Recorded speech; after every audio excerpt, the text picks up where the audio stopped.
오늘 우리에게 주시는 하나님의 말씀은 에베소서 2장 8절에서 10절입니다. 여러분은 믿음을 통하여 은혜로 구원을 얻었습니다. 이것은 여러분에게서 난 것이 아니요 하나님의 선물입니다. 행위에서 난 것이 아닙니다. 그러므로 아무도 자랑할 수 없습니다. 우리는 하나님의 작품입니다. 선한 일을 하게 하시려고 하나님께서 그리스도 예수 안에서 우리를 만드셨습니다. 하나님께서 이렇게 미리 준비하신 것은 우리가 선한 일을 하며 살아가게 하시려는 것입니다. 아멘. 하나님의 말씀입니다. 여러분, 이스라엘 백성에게 있어서 나라가 바벨론에게 멸망한 것은 어떤 의미였을까요? 이스라엘의 왕이, 남유다의 왕이 비참한 처지가 됐습니다.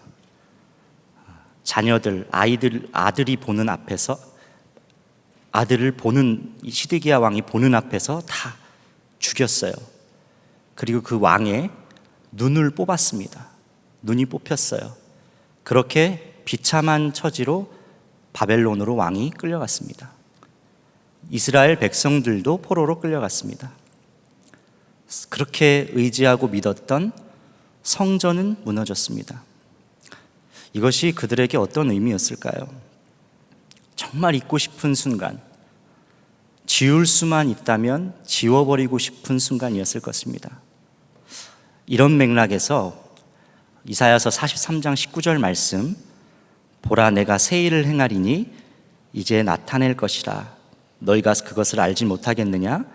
반드시 내가 광야의 길을 사막의 강을 내리니. 이 말씀을 나중에 바벨론 포로로 끌려갔을 때 이스라엘 백성들이 읽었다면 하나님 말씀대로 그대로 이스라엘이 남유다가 다 멸망하고 또 포로로 끌려갔는데, 그런 상황에서 이 말씀을 그 포로된 이들이 읽었다면 어떤 마음이었을까요? 말씀에서는 반드시 내가 새 일을 이루겠다, 이렇게 하나님께서 신실하게 약속하고 계세요. 자신들을 향한 하나님의 포기하지 않는 사랑. 그렇기 때문에 하나님께서 우리를 여전히 붙들고 사랑하고 계시기 때문에, 그렇게 약속의 말씀을 주셨기 때문에 그래, 지금 놓인 어려운 상황을 버틸 수 있지, 내가 견딜 수 있지, 그런 힘이 되는 말씀이었을 것입니다. 마찬가지로 여러분이 어떠한 상황, 어떠한 형편에 놓여 있다고 하더라도 이 말씀을 그대로 우리에게 적용하면 어떤 상황에서도 우리가 소망을 잃지 않고 살아갈 수 있는 힘이 되는 그런 말씀인 것이죠. 하나님께서 새 일을 행하시겠다 이렇게 말씀하시면서 이스라엘 백성 모두가 실은 다 기억하고 있는 어떤 사건을 상기시키게 하셨습니다.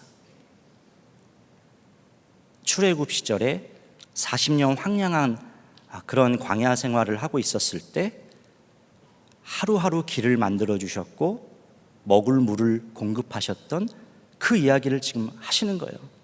사막에 강을 내겠다, 광야에 내가 길을 만들겠다, 만나와 메추라기로 계속 먹이시고 물을 허락하시면서 그렇게 신실하게 내가 너희를 공급했었다 하는 그 사건을 이 말씀 속에 기억하게 하셨어요. 여러분, 광야에서 어떻게 먹고 살 수 있겠습니까? 사람의 이성과 사람의 지혜로 어떻게 버틸 수가 있겠습니까? 그것도 하루도 아니고 열흘도 아니고 1년도 넘은 40년 동안 매일매일에 40년간의 하나님의 공급하심과 채워주심이 있으셨기 때문에 저들이 그렇게 버틴 것이죠. 그렇게 살아갈 수 있었던 것이죠. 마치 어린아이를 돌보듯이 하나님이 눈동자와 같이 보호하고 계셨어요. 그러면서 필요한 것들을 공급하시고 채워주셨습니다. 여러분, 주님이 우리에게 하신 말씀을 있는 그대로 믿음으로 취하는 것이 참 중요하고, 그리고 그것을 그대로 살아내는 순종이 우리에게 너무나도 필요합니다. 선한목자 젊은이 교회에서 신앙생활을 하다가 보면 가장 많이 듣는 단어 중에 하나가 믿음의 실험, 믿음의 실험실이에요. 왜 믿음의 실험을 해야 하죠? 이유는 살아계신 하나님을 직접 우리가 경험해보기 위해서 그렇습니다. 믿음을 사용하지 않고 가만히 그냥 두면 하나님의 어떠한 공급하심의 은혜도, 채우시는 은혜도, 인도하시는 그 현장도 다 놓치고 살게 되는 것이죠. 이스라엘이 광야로 나갔으니까, 출애굽해서 광야로 나갔으니까 그 믿음의 걸음을 걸어갔기 때문에 주님의 인도하심을 경험하게 된 것이죠. 만약에 그냥 애굽에 머물렀다면 어떤 일이 있었을까요? 예배 공동체로 세워지지도 못하고 여전히 애굽의 속박 속에 그렇게 노예 생활이 이어지지 않았겠습니까? 소년 다윗도 목동이었을 때 꾸준히 그가 작은 물맷돌로 던지는 그런 훈련을 했습니다. 그것이 결국 결정적인 순간 골리앗이라는 엄청나게 큰 문제의 대적을 만났을 때 쓰러뜨리게 되는 힘이 됐어요. 작은 믿음, 작은 훈련이라고 할지라도 그것을 사용해 보는 것이 너무나도 중요한 이유가 바로 여기에 있습니다. 평상시에 시냇가에 있는 작은 돌들을 익숙하게 잘 다루지 못한다면 결코 큰 문제, 골리앗이라는 시련을 감당할 수가 없는 것이죠. 냇가에 많이 널려있는 이 작은 돌들은 어떻게 보면 하나님께서 허락하시는 기회고 하나님께서 우리에게 허락하시는 은혜의 순간들이에요. 믿음의 실험을 해보라고. 믿음으로 사는 훈련이 되지 않으면 여러분 나중에 어떤 일들이 있을까요? 내가 선택하고 내가 가고 있는 길이 잘못되고 있는 줄을 알고 있어요. 그런데 그것을 거스를 힘이 없습니다. 그걸 반대할 힘이 없는 거예요. 근력이 없는 거예요. 계속 그렇게 내가 죽어가는 길을 저항하지 못하고 끌려가는 모습이 되는 것이죠. 복음은 분명하게 우리에게 말씀하는 것이 나를 변화시키는 능력이고 세상을 변혁시키는 힘이라고 말하고 있어요. 이유는 복음 자체이신 예수 그리스도께서 바로 그런 분이시기 때문에 그렇죠. 그분이 내 안에 오셔서 능력이 되어주셔서 죄를 이길 수 있는 힘도 말씀대로 살아갈 수 있는 능력도 공급해 주시기 때문에 그렇죠. 내 안에 진짜 주님이 계신다고 믿어진다면 내 삶에 그분이 직접적으로 어떻게 역사하시는지, 어떻게 나타나시는지 그것을 한번 확인해 보자는 거예요. 믿음의 실험을 통해서, 믿음을 사용해 보면서. 근데 우리에게 두려움이 한 가지 있어요. 믿음을 사용할 때 잘 안 될 것 같은 실패에 대한 염려, 두려움이 있습니다. 만약에 결과가 좋지 않으면 어떡할까? 어떤 일도 일어나지 않으면 어쩌지? 너무 허무해 보이면 어떡하지? 그런 걱정이 있어요. 근데 그때마다 꼭 우리가 한번 생각해 볼 것이 주님은 우리가 반응하기를 원하셨지 결과를 우리 보러 어떻게 하라고 말씀하시지 않았어요. 책임지라고 말씀하시지 않았어요. 그저 주님이 주신 마음에 순종하고 따라오기를 원하셨지 결과까지 우리에게 뭐라고 하지 않으셨어요. 그러니까 주신 마음에 순종했다면 결과에 상관없이 우리는 승리한 것입니다. 이 믿음을 갖는 게 참 중요해요. 세상이 중요하게 여기는 가치에 물들어 있어서 실은 성공과 어떤 실패 이 두 가지 논리로 우리가 모든 현상을 바라보려고 해서 그렇지 주님은 전혀 다른 관점으로 그 현상을 보신다는 거예요. 주님은 우리의 반응에 주목하시고 반응하고 난 뒤 결과에 대해서는 주님은 묻지 않으세요.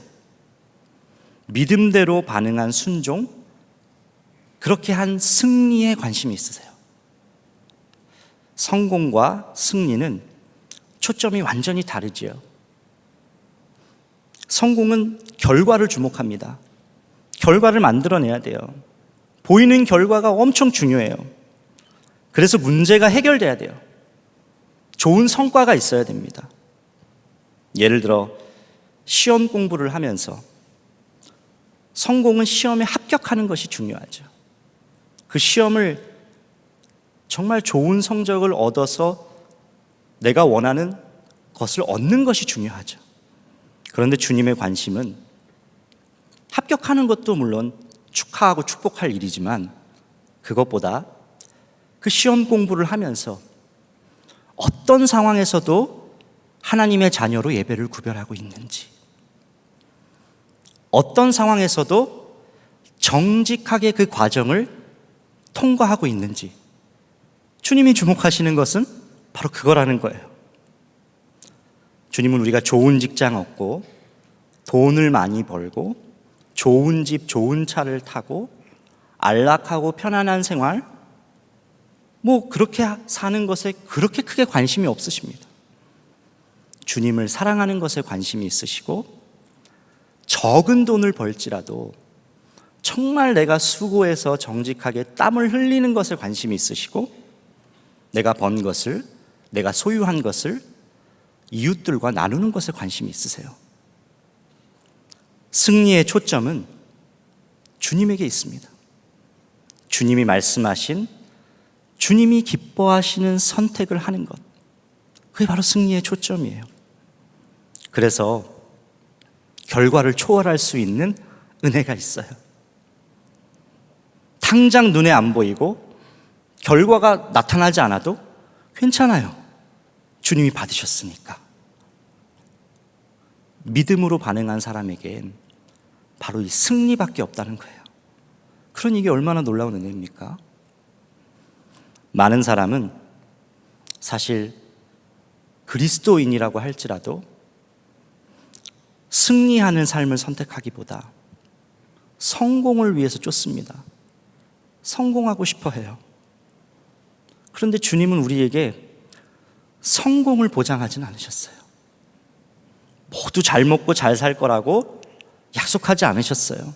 오히려 너희가 박해를 받을 것이다. 세상이 나를 미워했던 것처럼 너희가 세상에서 미움받을 것이다. 이런 말씀이 성경에 기록되어 있잖아요. 그런데 참 놀라운 것은 성공을 약속하진 않으셨지만 승리는 약속하셨어요. 요한일서 5장 4절 5절 말씀입니다. 무릇 하나님께로부터 난 자마다 세상을 이기느니라. 세상을 이기는 승리는 이것이니 우리의 믿음이라. 예수께서 하나님의 아들이심을 믿는 자가 아니면 세상을 이기는 자가 누구냐? 뭐라고 말씀하고 계시죠? 믿음으로 세상을 이길 수 있다. 그렇게 말씀하고 있어요. 믿음의 방법은 어떻게 보면 세상의 눈으로 봤을 때는 참 미련한 방법일 수도 있고 약한 방법일 수도 있고 이미 시대에 훨씬 뒤떨어진 그런 낡아 보이는 방법일 수도 있습니다. 그러나 주님은 하나님의 아들을 믿는 믿음으로 세상을 이긴다. 그렇게 성경은 말하고 있어요. 믿음의 방법이 어떤 것일까요? 성경 곳곳에 그 믿음의 방법에 대해서 아주 많이 나와 있는데 세상은 효율성을 따집니다. 효율성을 중요하게 여기지만 말씀은 한 알의 밀알이 썩어지면 많은 열매를 맺을 것이다. 그렇게 이야기해요. 길 잃은 한 마리의 양을 위해서 99마리를 들에 둔다. 그렇게 말씀해요.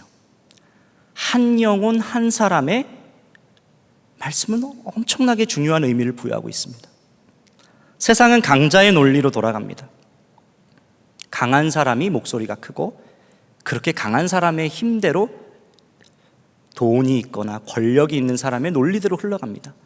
그런데 성경은 뭐라고 말씀하고 있냐면 주님은 약한 자를 택하셔서 지혜 있는 자를 부끄럽게 하신다. 그렇게 말씀하고 있어요. 이 주님의 방법입니다. 그 밖에도 70번씩 7번까지도 용서하라. 이게 주님의 방법이에요. 오랫동안 인내하시며 기다리라.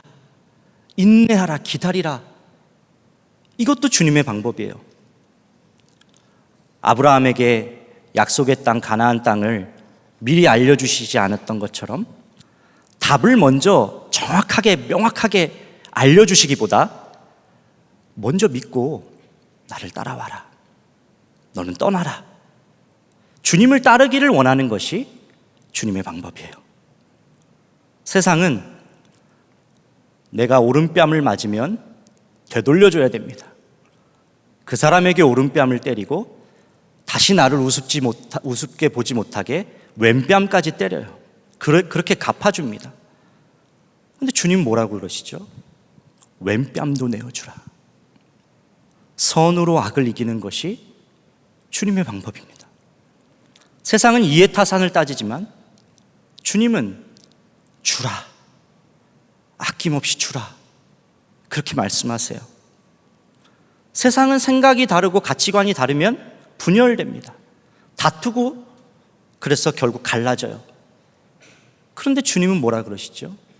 한 몸됨을 지켜라. 한 몸됨 지켜라. 믿음의 실험은 주님의 방법대로 한번 해보자는 거예요. 성경 말씀에 기록된 그 방법대로 우리가 그대로 했을 때 세상을 이기게 해주시겠다고 약속하신 그 말씀이 우리에게 이루어지는 것을 그대로 경험하게 될 것입니다. 오늘 본문의 말씀은 주님의 방법, 믿음대로 사는 삶이 가리키고 있는 그 주님의 뜻이 담겨 있습니다. 10절 말씀이에요. 우리는 하나님의 작품입니다. 선한 일을 하게 하시려고 하나님께서 그리스도 예수 안에서 우리를 만드셨습니다. 하나님께서 이렇게 미리 준비하신 것은 우리가 선한 일을 하며 살아가게 하시려는 것입니다. 선한 일을 하게 하시려고 예수님 안에서 우리를 회복시키셨다는 거예요. 저 오늘 이 말씀을 좀 자세히 살펴보기를 원하는데 이 말씀을 이 선한 일을 하게 하시려고를 두 가지로 나눠서 두 번에 나눠서 좀 끊어서 좀 보고 싶습니다. 먼저는 선한 일이 무엇인지를 보기 원하고 두 번째는 하게 하시려고를 좀 보기를 원해요.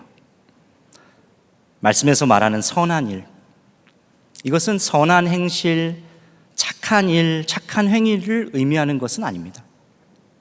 여기서 말하는 선한 일은 하나님이 먼저 예비하신 일, 즉 하나님이 인간을 창조하셨을 때에 그분의 형상대로 인간을 만드셨는데 하나님의 형상이 담긴 인간이 마땅히 해야 할 일을 말하는 거예요. 그게 선한 일이라는 거예요. 원래 인간이 디자인된 그 목적대로 마땅히 감당해야 할 일, 죄의 문제가 해결된 그리스도인이 마땅히 해야 할 일을 말하는 거라는 거예요. 하나님이 인간을 창조하신 목적은 하나님만 예배하는 존재로 그렇게 우리를 만드셨어요. 하나님과 교제하며 하나님을 영화롭게 하는 일에 그 목적을 두고 계십니다. 이게 바로 선한 일이라는 거예요. 하나님이 원래 인간을 통해 하시고자 했던 일, 하나님을 영화롭게 해드리는 일. 요한계시록 4장 11절 말씀에 우리의 주님이신 하나님, 주님은 영광과 존귀와 권능을 받으시기에 합당하신 분이십니다. 주님께서 만물을 창조하셨으며 만물은 주님의 뜻을 따라 생겨났고 또 창조되었기 때문입니다. 그렇게 말씀하고 있어요. 오스왈드 챔버스는 이런 이야기를 했습니다. 모든 인류는 하나님을 영화롭게 하고 영원히 하나님을 즐거워하기 위해 창조되었다. 죄는 인류로 하여금 다른 길로 빠지게 하였지만 하나님의 목적을 조금도 바꾸지 못했다. 거듭날 때 우리는 인류를 향한 하나님의 위대한 목적을 깨닫게 된다. 곧 우리는 하나님을 위해 피조되었다는 사실이다. 그분이 우리를 만드셨다. 하나님의 택함을 깨닫는 것은 이 땅에서 가장 큰 기쁨이다. 하나님의 목적은 무엇인가? 하나님께서 우리를 택하신 이유는 우리를 통해 하나님께서 영광 받으시기 위함이다. 우리는 하나님을 영화롭게 하기 위해서 그렇게 지어진 일입니다. 지어진 존재입니다. 회복된 자녀가 마땅히 하게 되는 일이 바로 선한 일, 주님을 영화롭게 해드리는 그 일이라는 거예요. 이것이 인생의 이정표로 삼아야 할 방향이고 교회가 지속적으로 감당해야 할 사명인 것이죠. 우리를 회복시키신 후에 하나님이 하시는 새 일이에요. 하나님이 하시는 새 일. 봉사도, 선행도, 구제도, 선교도 목적은요, 주님을 드러내는 거예요. 주님을 영화롭게 해드리는 거예요. 이어서 두 번째로 선한 일을 하게 하시려고, 이 하게 하시려고를 보면 하게 하시려고 속에는 우리를 시키신 하나님의 의지와 하나님의 약속이 담겨 있어요. 선한 일을 하게 하신다는 거예요. 하게 하신다. 그렇게 이끄신다는 겁니다. 주님의 이 약속이 담겨 있기 때문에 우리가 선한 일을 하며 살 수 있는 거예요. 선한 일을 하게 하시니까. 말씀 묵상하는데 저 개인에게도 이 하게 하시려고가 큰 은혜가 되더라고요. 지금까지 하나님의 은혜로 청년 목회 현장에 두셨는데 목회를 하다 보면 스스로 한계에 봉착할 때가 참 많습니다. 영적으로도 또 심적으로도 여러 가지 체력적으로도 한계에 봉착할 때가 있어요. 사명을 감당하는 모든 이들에게 똑같은 그런 순간을 목회자도 똑같이 경험하는 거거든요.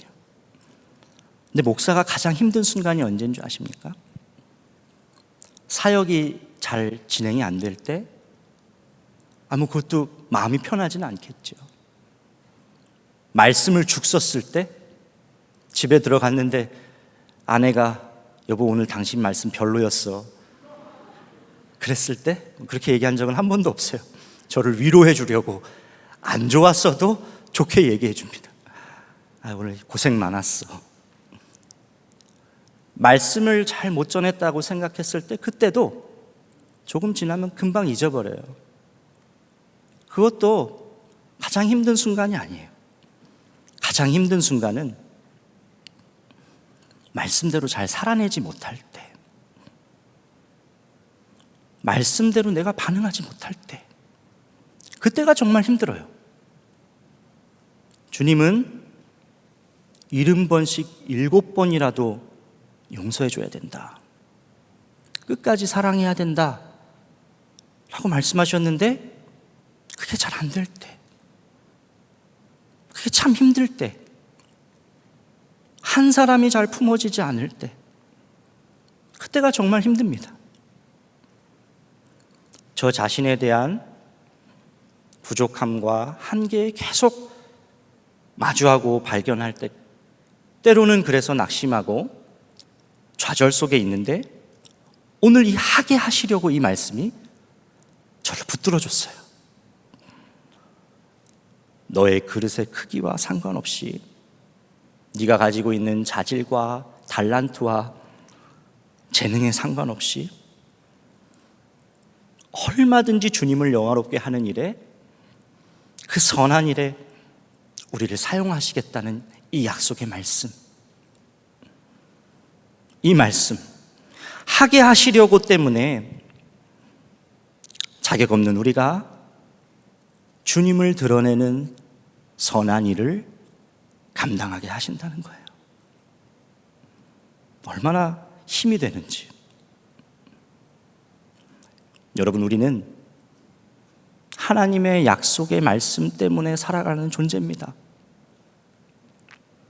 약속이 없었으면 벌써 망해도 이미 망했을 거예요. 심판당해도 할 말이 없는 사람이에요.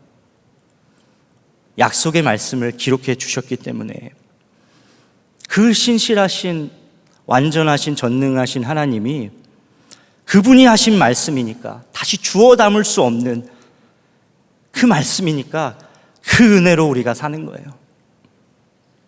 우리를 구원하신 목적, 주님을 영화롭게 해드리기 위해서 다시 한번 우리에게 기회를 허락하셨어요. 이 약속이 주어졌기 때문에 사명을 붙들고 선한 일을 감당할 수 있는 것이죠. 이 말씀에 의지하여 혹시 오늘 여러분 중에 똑같은 문제로 좌절하고 넘어지고 그런 분들이 있으시다면 다시 일어나 주님을 영화롭게 하는 선한 일, 주님의 새 일을 감당하는 자리로 나오시기를 축복합니다. 선한 일을 하려고 할 때 그 행하게 하시는 주님을 바라봐야 돼요. 행하게 하시는 주님. 올해도 벌써 10월 달이 됐습니다. 주님이 올해 젊은이 교회를 이끌어 가셨던 발자취를 한번 쭉 생각해 봤어요. 참 감사한 것이 주님이 우리를 일관되게 이끌어 가신 방향이 있는데 바로 주님을 드러내는 선한 일을 감당하는 자리에 우리 교회가 있게 하셨다는 거예요. 작년 연말 크리스마스 성탄 그때 무슨 일이 있었는지 혹시 기억하십니까? 트루라이트, 참빛 프로젝트를 진행을 했죠. 그때 이 프로젝트는 청년들이 자발적으로 시작한 그런 프로젝트입니다. 참빛 프로젝트를 하면서 복음을 전하는 전도의 빛, 그리고 어려운 이웃을 돕는 섬김의 빛, 주목자를 섬기는 사랑의 빛, 기도를 함께 모여서 기도하는 기도의 빛, 이 네 가지 카테고리로 우리가 성탄을 보냈었어요. 근데 작년 연말 분위기 기억하세요? 지금 우리가 이렇게 모이는 것이 굉장히 자유로운데 작년 연말에는 코로나로 인해서 아마 그 자가 키트로 많이 코 찌르셨을 거예요. 엄청 이때도 심각했습니다. 모임의 규제가 심해서 3, 4인 이상 자유롭게 모이지 못했어요. 그런데 그때 청년들이 너도 나도 자발적으로 모여서 3, 4인씩 방역 수칙을 지켜가며 하나님이 이끄시는 그 선한 일을 감당하려고 애썼습니다. 그때 147개 주변의 상점에 예수님 탄생 소식을 전하고 성탄의 기쁨을 나누고 또 260여 명의 주목자분들 식사를 섬기고 재정과 직접 봉사와 또 기도와 헌신에 참여한 이들이 참 많았습니다. 상반기에는요, 드림 프로젝트를 시작했어요. 주보 광고로 계속 나와서 어떤 것인지 잘 아실 텐데 이 드림 프로젝트는 젊은이 교회 청년과 청소년이 매칭이 돼서 믿음을 가진 동성 선배가 1년 동안 그 청소년을 품는 거예요. 공부도 가르쳐주고 대신 신앙 안에서 안전한 신앙 울타리 안에서 그가 잘 성장할 수 있도록 옆에서 함께 해주는 것입니다. 자기 시간과 헌신을 드린 15명의 청년이 반응했고 15명의 청소년을 품고 있어요. 1년 동안. 근데 얼마나 감사한 소식이 들리냐면 부모님, 그 청소년들의 부모님과 또 교회 학교의 많은 선생님들로부터 이 드림 프로젝트에 참여한 청소년, 저희는 드리머라고 부르거든요. 이 드리머들이 변화가 시작됐다는 거예요. 교회에 잘 나오기 시작했어요. 예배를 드리는 마음이 달라졌어요. 마음을 열기 시작했어요. 그런 이야기를 정말 진짜 많이 들었습니다. 여러분, 올 여름 선교는 어떻게 됐죠? 불과 지난달까지 진행이 됐는데 해외 선교 주제는 믿음의 선한 싸움이었어요. 국내 선교의 주제는 더 스토리였어요. 국내외 선교에 한 270명 정도의 청년들이 반응해서 직접 아웃리치 가서 지역사회를 섬기고 교회를 섬기고 또 선교사님들의 필요를 섬겼습니다. 제가 이렇게 말씀드리는 이유는 젊은이 교회가 이렇게 했습니다. 이렇게 했습니다. 이런 일도 했습니다. 이런 자랑을 하려고 하는 것이 아닙니다. 우리가 자랑하려는 순간 무너지기 딱 좋은 거예요. 이렇게 말씀드리는 이유는 주님이 교회를 어떻게 인도하고 계시는지, 주님이 젊은이 교회를 선한 일을 감당하게 하시려고 어떻게 이끌고 계시는지를 여러분들이 한번 확인해 보시라는 거예요. 주님은 계속해서 당신의 선한 일에 우리가 있기를 원하셨어요. 주님이 인도하시는 방향에 순종하며 따라갈 때마다 주님은 주님의 살아계심을 우리에게 알려주시고 또 그곳에서 주님의 주님 되심을 나타내셨습니다. 하나님이 하시려고 하는 새 일은 선한 일을 하게 하시려는 그 일이에요. 많은 사람이 주님께 위로받기를 원합니다. 복 받기를 원하고 평안을 구하기를 원합니다. 물론 이것 자체가 다 잘못됐다고 말할 수는 없지만, 그런데 위로만 받으려고 하고 평안만 구하려고 하는 것은 문제가 있는 것이죠. 초점을 위로에 두면 안 돼요. 문제에 두면 안 돼요. 복에 두면 안 됩니다. 주님께 둬야 돼요. 주님께 초점을 두었을 때 위로도 임하는 것이고, 주님께 초점을 두었을 때 우리 안에 평강이 흐르는 것이고, 주님께 초점을 두었을 때 주님이 문제를 풀어가시는 것도, 그 하시는 일도 우리가 보게 되는 것입니다. 순서가 바뀌면 안 된다는 거예요. 선한 일도 마찬가지입니다. 선한 일에 주목하면, 선한 일 자체, 어떤 우리의 행위 자체에 주목하면 그건 일이 됩니다. 선교, 봉사, 이웃 섬김 다 일로 느껴집니다. 선한 일을 하게 하시는 주님을 주목해야 돼요. 지난주 교회와 예배를 설명드리면서 말씀드렸던 성막, 혹시 기억하십니까? 성막? 이동식 텐트라고 지난주에 말씀을 드렸는데, 여러분, 성막은 겉모습이 어떨까요? 겉모습을 보면 그렇게 대단해 보이지 않습니다. 뭐 화려하겠습니까? 천으로 만들었잖아요. 세련미가 엄청 넘치겠습니까? 그렇지 않아요.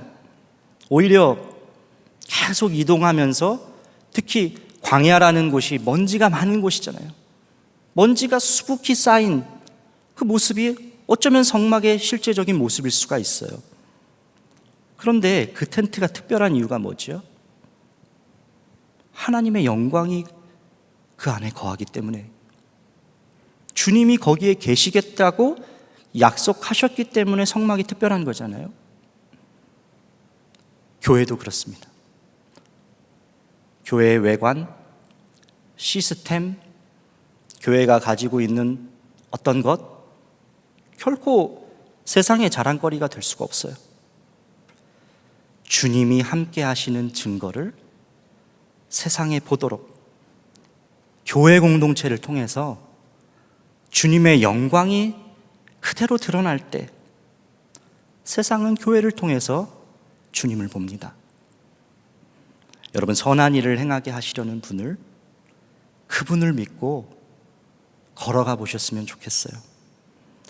조금만 주위를 둘러보면요, 우리를 통해서 주님이 하시려고 하는 선한 일을 찾아볼 수 있습니다. 어쩌면 여러분 스스로 다 알고 있을 수도 있어요. 주저하고 있어서 그렇지. 관건은 순종이에요. 선한 일을 하게 하시려는 주님께 그때의 순종을 드려야 돼요. 야고보서 사도는 이런 말씀을 전하고 있죠. 행함이 없는 믿음은 죽은 믿음이다. 행함이 없는 믿음은 죽었다라고 말하고 있어요. 믿음과 행함이 분리될 수 없다는 것입니다. 믿음과 순종이 분리될 수 없다는 거예요. 여러분 주변 그리고 교회 안에 도움이 필요한 이들, 연약한 자들, 또 선한 일을 하게 하시려는 어떤 일들, 주님이 주시는 마음에 여러분들이 반응해 보세요. 잘 모르겠다면 도움을 구하세요. 주변에 있는 영적 지도자나 또 신앙생활을 여러분보다 조금 더 오래 한 선배나 친구나 찾아가 보세요. 아주 작아 보이는 일이라고 하더라도 그것이 여러분에게 말씀하신 주님을 드러내는 선한 일이라고 한다면 그걸 한번 시작해 보세요. 제가 20대 초반으로 기억합니다. 아버지께서 그때 저희 아버지가 저보다 29살 많으신데 한 50살 정도 되셨던 것 같아요. 어느 날 아버지께서 제 남동생과 저를 이렇게 불러서 말씀을 하시는데 이런 말씀을 하시는 거예요. 아들들아, 아빠가 마라톤을 뛰겠다. 좀 뜬금없었습니다. 마라톤을 하시겠다는 거예요. 제가 아는 아버지는 그 전까지 운동하는 모습을 본 적이 없는 아버지셨거든요. 그래서 배도 좀 나오셨었고 좀 풍채도 있으셨어요. 평소에 운동하는 걸 좋아하지 않으셨어요. 근데 그렇게 선포하신 후에 시간이 될 때마다 회사를 다녀오시거나 주말이나 계속 뛰시는 거예요. 한강변을 계속 달리시는 거예요. 어느 날은 돌아오셔서 2km 뛰었다 오늘은. 또 어느 날은 5km 뛰었다. 10km 뛰었다. 오늘은 20km 뛰었다. 그러시더니 한 1년 정도 지난 후에 마라톤 대회를 나가셨어요. 마라톤 대회 일반부에 참여하셔서 5시간 20분이라는 기록으로 완주를 하셨습니다. 그래서 저희 집에 가면 아버지께서 기쁨으로 결승선을 통과하고 있는 사진이 액자에 걸려 있어요. 참 그때는 대단하시네 우리 아버지. 어떻게 하셨지? 그냥 이런 생각만 갖고 있었거든요. 그런데 세월이 흐를수록 주님이 아버지를 통해서 저에게 말씀하시는 것 같은 깊은 울림이 되는 메시지로 저에게 이렇게 남아있어요. 아들아, 꼭 빨리 달릴 필요 없어. 꼭 빨리 안 가도 돼. 천천히 가도 된다. 그런데 아들아, 포기는 하지 마라. 가야 할 방향이 맞고 그 목적지가 네가 정말 가야 하는 그 길이라고 한다면 목표를 향해 가. 그게 중요해. 그러면 돼. 여러분 사실 믿음의 실험이 청년의 때로만 끝나겠습니까? 아닙니다. 평생 주님 나라 갈 때까지 믿음을 사용하고 믿음을 사용하고 믿음을 사용하는 일이 계속 이어질 거예요. 그리고 그 믿음을 사용하면서 우리 스스로가 자라나요. 주님을 더 깊이 알아가게 되고 주님의 크고 놀라운 사랑을 알게 되고 믿음을 사용하면서 우리 주님을 신뢰하게 돼요. 그러니 여러분, 여러분에게 허락된 선한 일, 여러분에게 말씀하신 그 일을 포기하지 말고 아주 작은 일이라고 할지라도 계속 이어가시기를 바랍니다. 믿음의 훈련을 하면서 여러분 안에 계신 주님을 바라보세요. 그리고 그 주님을 신뢰하세요. 아주 작은 도전이어도 괜찮고, 다른 사람에 비해서 난 조금 느려 보이는데, 난 좀 천천히 가는 것 같은데 괜찮습니다. 중요한 것은 방향 그리고 목표 설정이에요. 속도보다 끝까지 완주하는 것이 중요합니다. 주님을 영화롭게 하는 그런 삶을 위해서 우리에게는 흔들리지 않는 약속의 말씀이 있어요. 선한 일을 행하게 하시려고. 이 말씀을 신뢰함으로 여러분 개인을 통해서, 그리고 우리 교회 공동체를 통해서 주님이 하시려는 선한 일, 그 일에 우리가 반응하여, 오직 순종으로만 반응하여 마음껏 주님을 영화롭게 사는 삶을 살아가는 우리 모두가 되기를 예수님의 이름으로 축복합니다. 우리 함께 찬양하고 기도하는 시간 가졌으면 좋겠는데요. 우리 다 같이 일어나서 오늘 찬양했으면 좋겠습니다. 주를 봅니다. 지금 이곳에서 주를 봅니다. 지금 이곳에서 주를 봅니다. 지금 이곳에서 주를 봅니다. 지금 이곳에서 주를 봅니다. 주를 봅니다. 지금 이곳에서 주를 봅니다. 지금 이곳에서 주를 봅니다. 지금 이곳에서 주를 봅니다. 지금 이곳에서 주를 봅니다. 주를 봅니다. 지금 이곳에서 주를 봅니다. 지금 이곳에서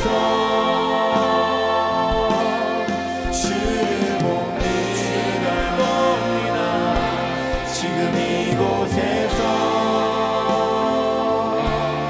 주를 봅니다. 지금 이곳에서 주님의 시선, 주님의 시선, 나를 비추시고 상처난 내 맘 만지시네. 말씀하시고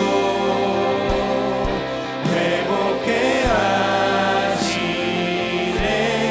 주의 사랑이 다시 살게 하시네. 주님의 시선, 주님의 시선, 나를 비추시고 상처난 내 맘 만지시네. 말씀하시고 회복해 하시네.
주 광대하시네. 하시네 영원토록 놀라운 영광의 예수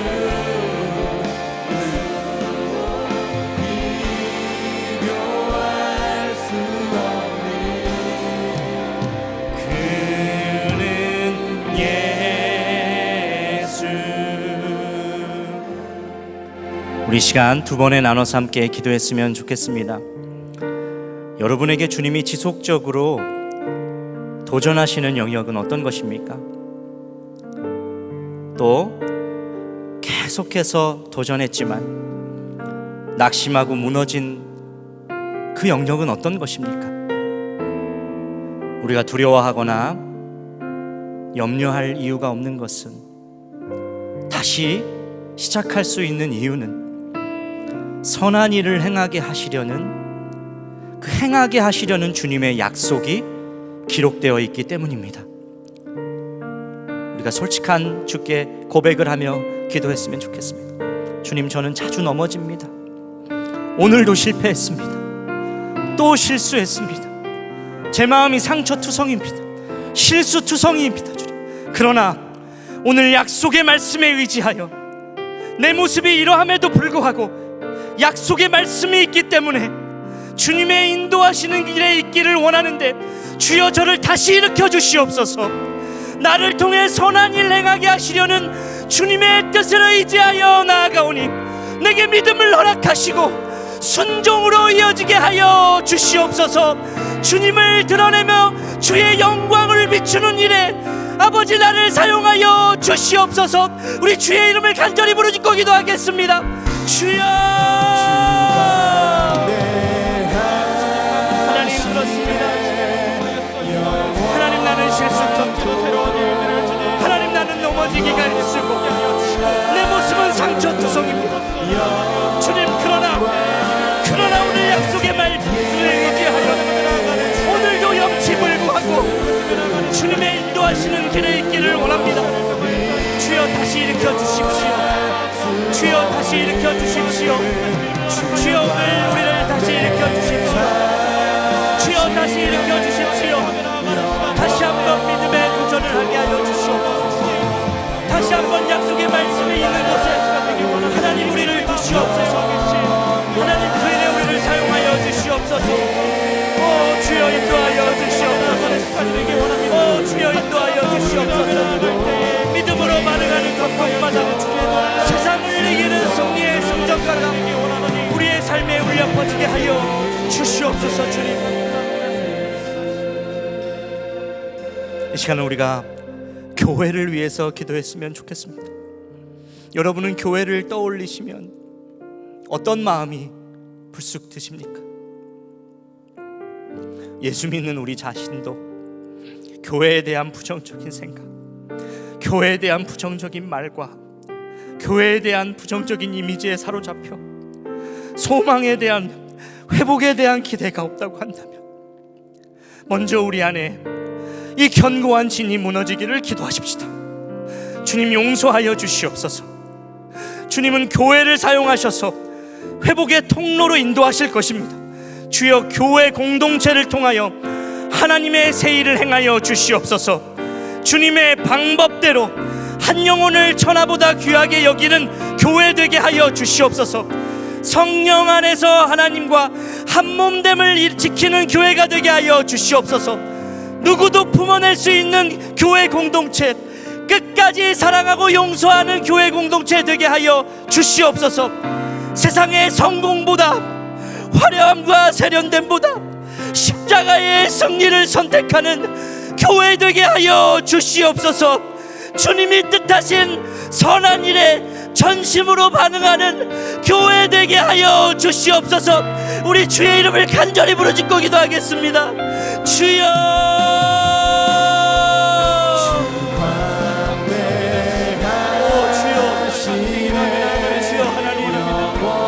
하나님 이 땅의 교회를 통하여 아버지께서 놀라운 회복을 부어주시기를 원합니다.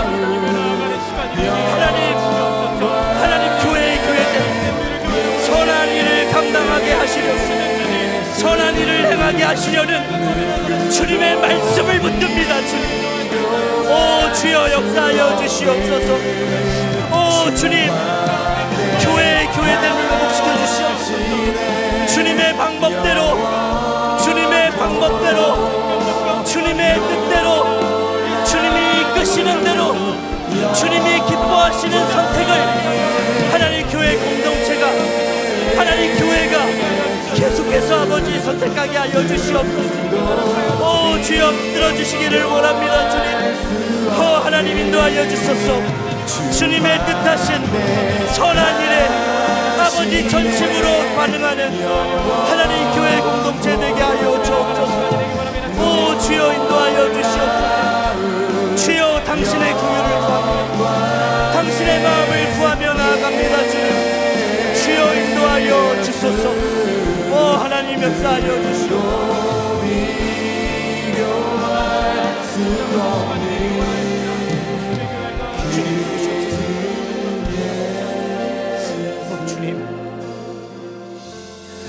주 예수님, 저희는 실수투성입니다. 저희는 매번 넘어지기 부족이 있습니다. 주님, 저희는 상처투성입니다. 그러나 오늘 약속의 말씀에 의지하여 오늘도 염치불구하고 주님의 약속의 말씀, 선한 일을 행하게 하시려고 이 말씀을 붙들고 다시 일어섭니다. 주여, 무너진 것들이 회복되게 하여 주시고 우리가 믿음으로 전심으로 반응해야 할 그 영역 앞에 다시 담대하게 서 있게 하여 주시옵소서. 주님, 우리를 통하여 선한 일 행하게 하시려는 주님의 놀라운 계획과 뜻을 찬양합니다. 주여, 순종으로 반응하게 하여 주시고 우리의 마음의 중심이 언제나 나 중심, 내가 아니라 주님을 드러내며 주의 영광을 드러내는 일이 우리의 마음의 중심이 되게 하여 주옵소서. 주님, 교회를 위한 간절한 기도를 올려드립니다. 주님, 교회 공동체를 통하여서 하나님의 놀라운 회복과 부흥을 허락하실 줄 믿습니다. 주님의 방법대로 선택하고 주님이 기뻐하시는 일을 아버지 감당하게 하여 주시옵소서. 한 영혼을 천하보다 귀하게 여기게 하시고 성령 안에서 끝까지 하나됨을 지키게 하여 주시고 사랑하고 용서하는 일에 있어서 뒷걸음질 치지 않게 하여 주시옵소서. 세상의 화려함보다, 성공보다 십자가의 승리를 선택하고 십자가의 길을 나아가는 하나님 교회 공동체 되게 하여 주시옵소서. 주님이 뜻하신 선한 일에 우리가 전심으로 반응하기를 원하는데, 하나님, 우리 젊은이 교회가 청년교회 공동체로 주님께 마음껏 쓰임받는 그런 교회 되게 하여 주옵소서. 하나님, 오늘 예배를 드린 이들 중에 마음이 아픈 이들 주의 보혈로 덮으시고 주의 치유의 영이 임하기를 원합니다. 오직 시선이 주께 향하게 하여 주시고 주님으로부터 오는 회복과 치료의 능력을 경험하게 하여 주시옵소서. 또 육신의 질병으로 고통받고 있는 이들 또한 주님께서 보혈로 덮어주셔서 보혈의 완전한 능력으로 말미암아 회복의 역사를 허락하여 주옵소서. 우리가 하나님께 드린 예물, 하나님, 이 예물이 주의 영광을 드러내는 일에 사용되기를 원하는데 주님, 주님의 흔적이 그곳 가운데 남게 하여 주시고 복음이 놀랍게 증거되는 역사로 이어지게 하여 주시옵소서. 우리 주 예수 그리스도의 크신 은혜와 아버지 하나님의 놀라우신 사랑과 성령님의 내주교통 역사하심이 오늘 예배드린 모든 이들의 심령 위에 지금부터 영원까지 함께 하시기를 간절히 축원하옵나이다. 아멘.